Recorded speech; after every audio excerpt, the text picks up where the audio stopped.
Hey guys, I wanted to do a quick video and I am trying to keep this one under 10 minutes, so I am going to go ahead and jump right in it. If you are looking for more information about narcissistic personality disorder, I am going to be talking about that particular disorder over the next couple of videos. So go ahead and subscribe, that way you're notified when I have a new video on the subject. So let's get right into it. I'm going to discuss three definitions: the traditional definition of narcissism, psychological definition, and the psychoanalytical definition. There are things that I want to point out in each definition, and I want to make sure that we have a firm understanding of what narcissism is before we move forward. I'm also going to tell you the story of where we get the word narcissism, or narcissism. And then I'm going to talk about psychological subclassifications of narcissism, of which there are your prosocial and your antisocial narcissism. And antisocial narcissism gets further basically chopped up into malignant narcissism and your covert or vulnerable narcissism. If you hear the dog barking in the background, I apologize for that. She apparently sees a deer or something. So, before I start, I do want to say that everybody has a level of narcissism in them. It is completely normal. We should have some level of narcissism in us because it does protect our self-esteem as we are growing up, and it helps us with our social and emotional development as adults. So we need that level of narcissism in order to grow up. Now, the Oxford definition of narcissism, I am working off of some notes because I am using the definitions and want to make sure I get them right. The Oxford Dictionary definition of narcissism is an excessive interest in or admiration of oneself and one's physical appearance.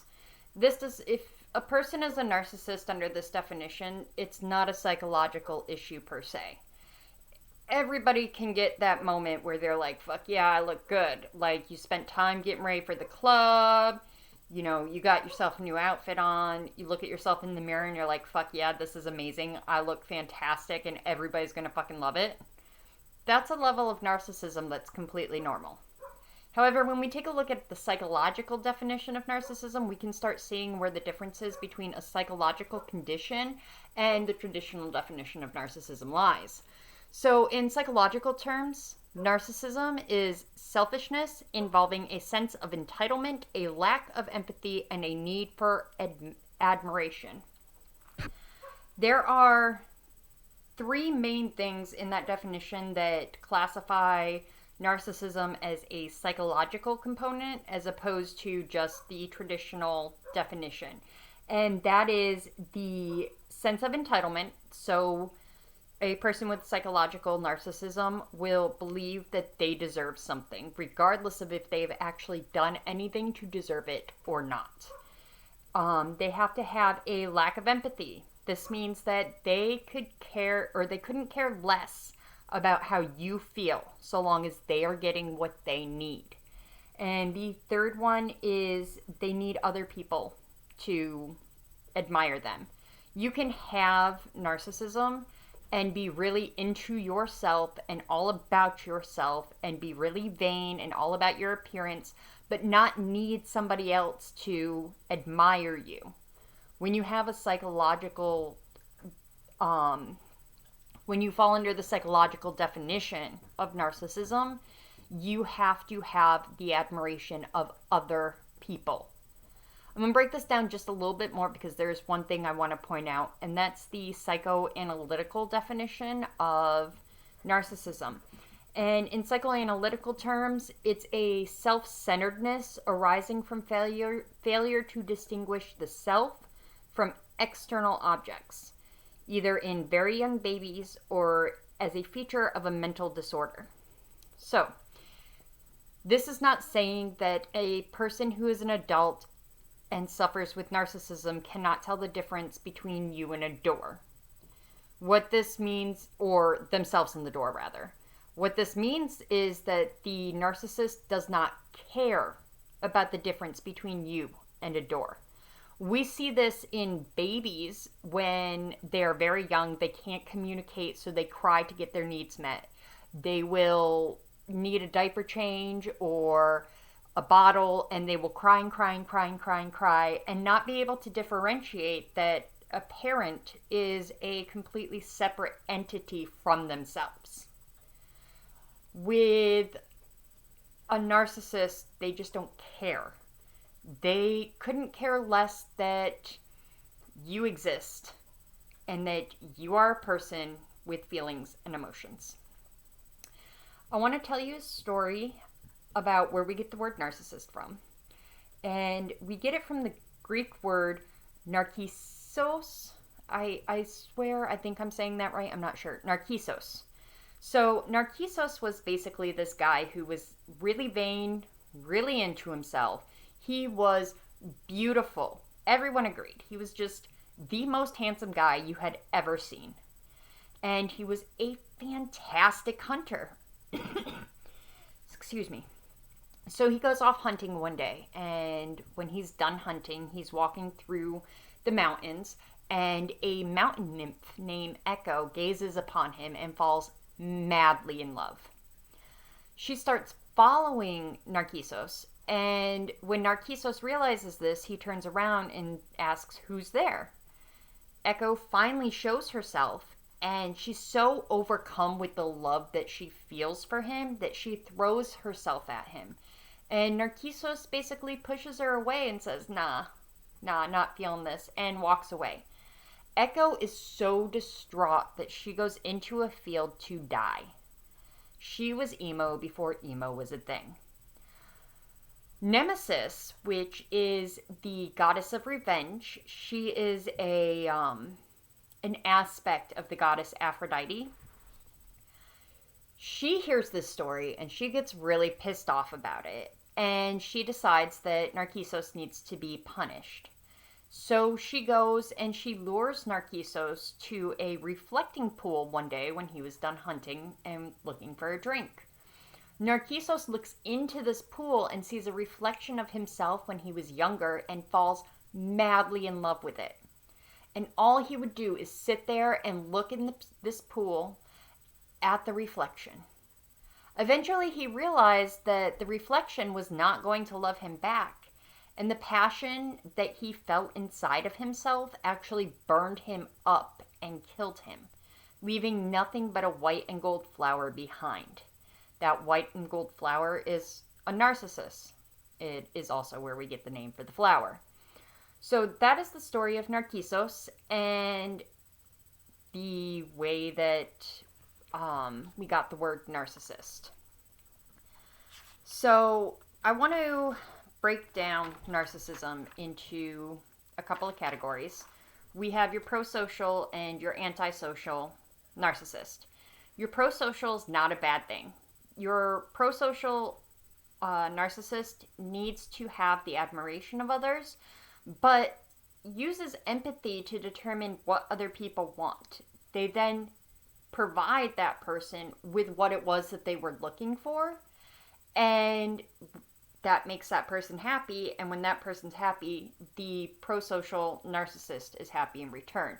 So it's like this cycle that is not negative. The prosocial narcissist needs admiration. They use empathy to determine what somebody needs. They work and deliver what that person needs to them.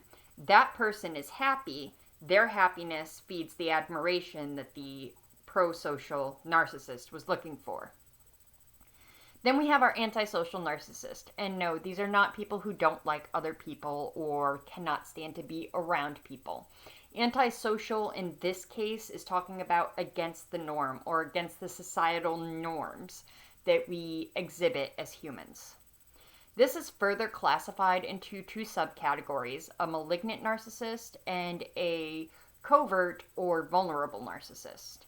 A malignant narcissist does not care about what you want or what you need. They will not do anything that does not benefit themselves. This means that if you're sitting at home with two broke legs and a broke arm and you use your one good working arm to call somebody who is a malignant narcissist and ask them to pick you up a gallon of milk, they will turn you down and tell you, no, sorry, I can't be bothered with that because there is nothing in it for me. Another key feature of a malignant narcissist is somebody who gets very agitated and they are aggressive and angry. This happens a lot if you catch them in a lie, which we're going to talk about with narcissistic personality disorder. We're going to talk about manipulation and stuff. And a lot of times narcissists will lie in order to get the admiration that they need. If you catch a malignant narcissist in this, they get very upset and they will lash out. They believe that the world is a competition and they will do anything to win. And then we have the covert or the vulnerable narcissist. This is not somebody who is very subtle necessarily. That's not what it is. They have sensitivity, but they only have sensitivity towards themselves. They don't have sensitivity towards anybody else. And it's important to note that they are deeply, deeply, deeply self-absorbed. It is me, me, me, me, me, me, me, me, me, all of the time. They also believe that they are better than you. However, they think that you should already know this, so they won't tell you to your face that they are better than you are. But their actions, their attitudes, they all add up to this person thinks that they are better than I am. So, the important thing to remember with covert or oh my goodness, my brain stopped working. Like right that second, it stopped working. Vulnerable. Okay, got the word now. So the important thing to remember with a covert or vulnerable narcissist is that if they do not get the attention that they are seeking, they will begin to feel victimized. And over time, being victimized can lead them to feeling depressed. So that is a big difference between somebody who is a malignant narcissist and a covert narcissist. The malignant narcissist is going to get pissed off and they will get very vindictive, whereas a covert narcissist will tend to fall into depression if they start feeling victimized, which will happen when they don't receive the attention that they think that they deserve. That's basically what I wanted to cover. This is a little bit more than 10 minutes that I was hoping for, but I tried. Anyway, like I said, if you are looking for more information about narcissistic personality disorder, that is something that I plan on covering over the next couple of videos. Both what it is, how it affects the person who suffers from narcissistic personality disorder, as well as how it affects other people around them. So I'm going to be talking a little bit more about my life as a child growing up in a home with a narcissistic parent. So if you want to be informed on when those videos drop, or basically when those videos come out, or when any of my videos come out, make sure that you go ahead and subscribe so that way you can get the notifications. I think you have to hit the bell or something like that. I don't know. I'm new at this. So yeah, that's what I have, and I hope that you all remain safe and take care, and I will see you next video.